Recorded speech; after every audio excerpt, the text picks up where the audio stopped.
Shalom, my friends. Today, we are going to ask the question, the one that has haunted philosophers and theologians for millennia, the question that children ask with pure innocence, and that brilliant scientists ponder in the silence of the night, the question that, for many, is the final wall between them and a life of faith. If God made the universe, who made God? Today, we are not going to just answer this question. We are going to shatter it. We are going to show you that the question itself is a trap, a limitation of the human mind, and that by understanding why we ask it, we can unlock a level of consciousness that is beyond anything you have ever experienced. But first, a question for you. Have you ever dared to ask this question, even in the privacy of your own mind?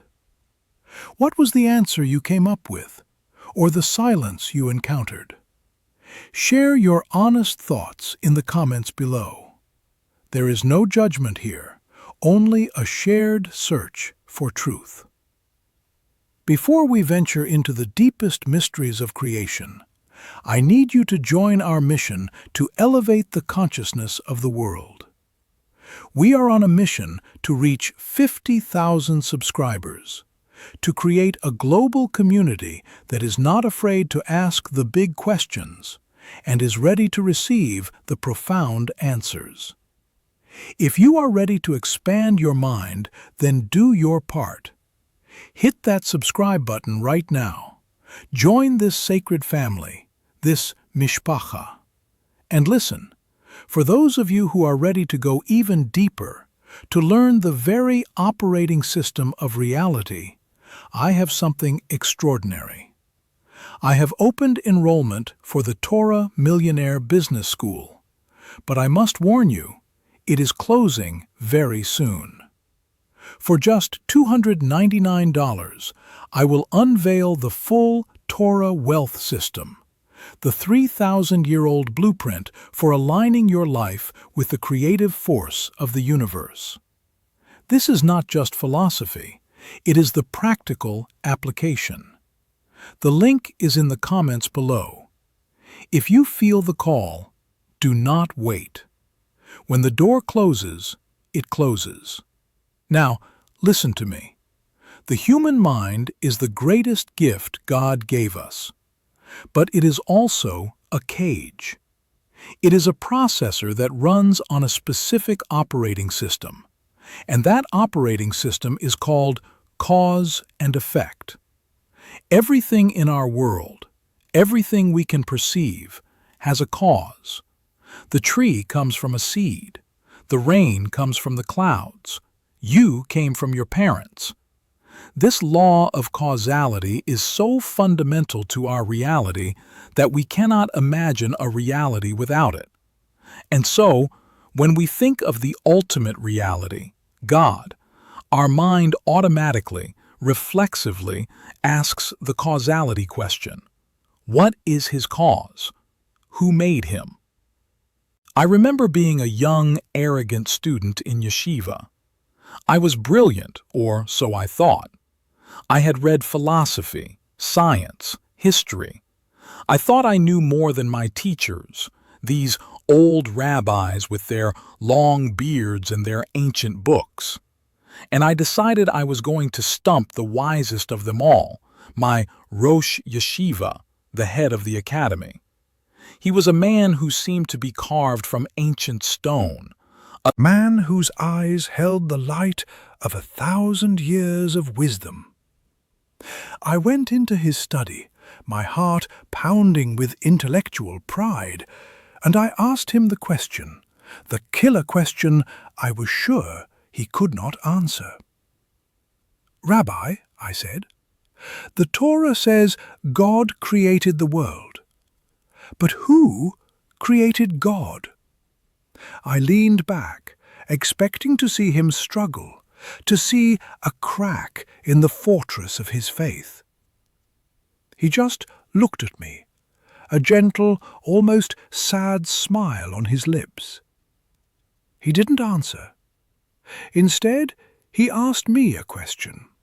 He said, "Tell me, my brilliant young student, what is north of the North Pole?" I was stunned. I stammered, "North of the North Pole? There is no north of the North Pole. The North Pole is the source of all north. It's the point from which the direction north gets its very meaning." He just nodded slowly, his eyes twinkling. "Exactly," he said. "Now go, and think about your own question." I walked out of his office, not with an answer, but with my entire intellectual world shattered. I had been so proud of my question, and he had shown me in 30 seconds that my question was meaningless. Here is the fundamental problem, the common enemy. You are trying to understand an infinite, uncaused reality using the finite cause and effect logic of a created mind. You are a character in a novel, asking, who wrote the author? You are a piece of software running on a computer, asking what electricity is made of. Your entire framework of understanding is based on the laws of the system you exist within. The question, who created God, assumes that God is part of the system. It assumes God is a thing that exists within time and is subject to the law of causality. But God is not the biggest thing in the universe. He is the source of the universe. He is not a character in the story. He is the author of the story. He is not north. He is the North Pole. The hidden mechanism is found in the deepest philosophical and mystical teachings of Judaism. First, the philosophical approach from the great Maimonides, the Rambam. In his Guide for the Perplexed, Maimonides explains the logical necessity of an uncaused cause. Think of a chain of dominoes. The last domino falls because the one before it hit it, which fell because the one before that hit it, and so on. You can trace that chain of cause and effect back and back and back. But the chain cannot be infinite. Logically, there must have been a first domino that was not pushed by another domino. There must have been a prime mover, a force that started the entire chain of causality without itself being caused. This uncaused cause, this prime mover, is what philosophers call God. It is a logical necessity for the universe to exist. But the Kabbalists go even deeper. They look to the very name of God. The most sacred name of God in the Torah is the four-letter name Yud, He, Vav, He. This name is not a label. It is a formula. It is derived from the Hebrew root of the verb, to be. It is a combination of Haya, he was, Hove, he is, and Yihyeh, he will be. God's name means that he is the very essence of being itself, completely outside of time. He is not a being that has existence, he is existence. When Moses encounters God at the burning bush and asks for his name, God gives the most profound and mind-bending answer in history. Ehyeh asher ehyeh. I am that I am, or I will be what I will be. It is a statement of pure, uncaused, self-sufficient being. To ask who created being itself is a nonsensical question. It's like asking, what does the color blue taste like? You are applying the logic of one category to a reality that exists entirely outside of that category. The ultimate Kabbalistic secret is the concept of the Ein Sof, which means without end. Before creation, before time, before space, before cause and effect, there was only the Ein Sof, the simple, undifferentiated, unknowable, infinite essence of God. In order to create a world, the Kabbalists teach that the Ein Sof had to perform an act of Zimtzum, a contraction, to create a conceptual space for a finite world to exist. The God we know, the Creator, is the first manifestation of that unknowable Ein Sof into that conceptual space. So the God who created the universe is, in a sense, the first effect. But his cause is his own infinite, unknowable essence, the Ein Sof, a reality that is beyond all questions, beyond all logic, beyond all thought. It is the ultimate North Pole. That day in my rabbi's office, I began a new kind of study. I stopped trying to answer the question, who created God? And I started to meditate on the question, what is a question? I realized that a question is a vessel, a kli, that can only hold an answer that fits its shape. My question was shaped by the logic of cause and effect, and it could therefore never hold the answer of an uncaused reality. I had to break the vessel of my question. I had to transcend the limitations of my own intellect. The goal was not to know the answer in my mind, but to feel the reality of the uncaused cause in my soul. This shift from intellectual arrogance to profound, humble awe was the true beginning of my spiritual life. And, paradoxically, it was also the true beginning of my financial life. Because when you stop trying to be the CEO of the universe, and you align yourself with the true CEO, the uncaused cause, then the resources of that universe begin to flow through you in ways you could never have orchestrated with your own limited intellect. Now, how do we apply this profound, mind-bending concept in a practical way? How do we move from overthinking to awe? Here is a 3-step protocol to help you transcend the prison of the logical mind. Step 1. Acknowledge the limit. The next time your mind starts to spin with unanswerable questions or endless what-if scenarios, I want you to perform a mental stop sign. Pause and say out loud, "My mind is a created tool, and it has reached the limit of its operating system. It cannot process this." This is an act of profound intellectual humility. You are not dumb. You are simply acknowledging the design limitations of your own hardware.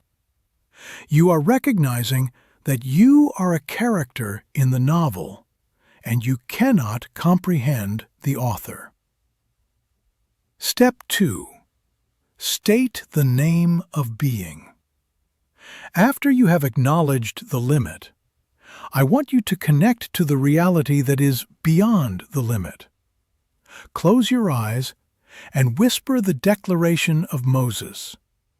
Ehyeh asher ehyeh. I am that I am. You are not just quoting a verse. You are invoking the concept of pure, uncaused existence. You are reminding your soul that there is a reality that is not dependent on anything, a reality that simply is. Feel the profound peace and stability in that concept. Your life, your problems, your anxieties, they are all effects. Connect to the cause. Step 3. Live in the awe. Finally, spend 1 minute in a state of awe. Do not try to think. Do not try to understand. Just be in the presence of the mystery. Look at a tree, or the sky, or your own hand, and contemplate the fact that it all comes from an uncaused, infinite source that is beyond your comprehension. Awe is the emotion that we feel when our intellect fails. It is the bridge between the finite mind and the infinite reality. The more time you spend in a state of awe, the less time you will spend in a state of anxiety. This is not a challenge. This is a recalibration of your consciousness. It is a lifelong practice of moving from the arrogance of the intellect to the humility of the soul. Here are 3 immediate actions to begin this practice. 1. Write the phrase, "What is north of the North Pole?" on a sticky note and put it on your computer screen or your bathroom mirror. Let it be a constant reminder of the limits of logical questioning. 2. The next time you find yourself overthinking a problem, perform the 3-step protocol immediately. Acknowledge the limit, state the name of being, and live in the awe. Notice how the anxiety dissolves. 3.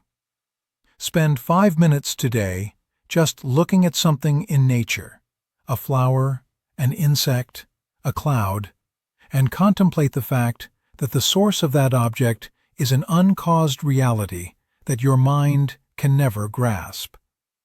Let yourself feel the wonder. Remember the promise. The peace you are seeking is not on the other side of an answer. It is on the other side of the question. By daring to ask the biggest question of all, you have been given the key to transcend the prison of all questions.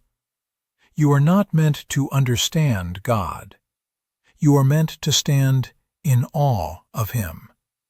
And in that awe, you will find a peace, a power, and a clarity that no intellectual answer could ever provide. As King David wrote in the Psalms, "Be still, and know that I am God." He does not say, "Think, and know that I am God." He says, "Be still." In the stillness, in the silence of the nace. Intellect. That is where true knowledge, true connection, and true peace are found. Shalom, and may you be blessed with the humility to acknowledge the limits of your mind, the courage to connect with the infinite reality beyond it, and the profound peace that comes from living in a constant state of holy awe. Amen.